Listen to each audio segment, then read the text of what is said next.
Brazilian football তারকা Neymar ২০২৪ সালে আল হিলালের হয়ে মাঠে মাত্র ৪২ মিনিট সময় কাটিয়েও প্রায় ১০১ মিলিয়ন ইউরো আয় করেছেন।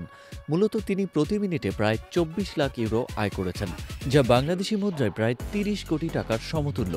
নেইমার ২০২৩ সালে ৯০ মিলিয়ন ইউরো ট্রান্সফার ফিতে আল হিলালে যোগ দেন।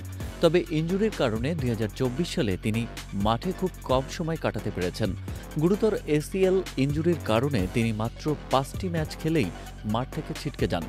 নেইমারের ফিটনেস সমস্যা নতুন নয়। ২০১৪ সালে বার্সেলোনায় থাকাকালীন গোড়ালির ইনজুরিতে পড়ে তিনি ক্লাব ও দেশের হয়ে প্রায় ২০০টি ম্যাচ খেলতে পারেননি। গত এক যুগে তিনি ১,০০০-এরও বেশি দিন মাঠের বাইরে ছিলেন। ২০২৪ সালের নভেম্বরে সর্বশেষ প্রতিদ্বন্দ্বিতামূলক ম্যাচ খেলেছেন নেইমার। আল হিলালে যোগ দেওয়ার পর তিনি মাত্র ৭টি ম্যাচ খেলেছেন।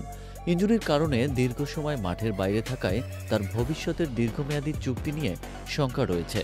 গত এক বছরে নেইমারের ট্রান্সফার মূল্য উল্লেখযোগ্য হারে কমেছে। ২০১৭ সালে পিএসজিতে যোগ দেওয়ার সময় ১৯৮ মিলিয়ন পাউন্ডে তিনি চুক্তি করেছিলেন, আর এখন তার মূল্য মাত্র ১২ মিলিয়ন পাউন্ড। আসন্ন গ্রীষ্ম মৌসুমে তার সাথে আল হিলালের চুক্তির ম্যাচ শেষ হয়ে যাবে। তবে দলের জন্য কোনো অবদান না রাখার ফলে ও চলমান ফিটনেস নিয়ে সংখ্যায় তৈরির ফলে চুক্তি শেষের আগেই সৌদি আরব থেকে নেইমারকে বিদায় নিতে হতে পারে। নেইমারের ইনজুরির কারণে তার ক্যারিয়ার ও ভবিষ্যৎ নিয়ে প্রশ্ন উঠেছে।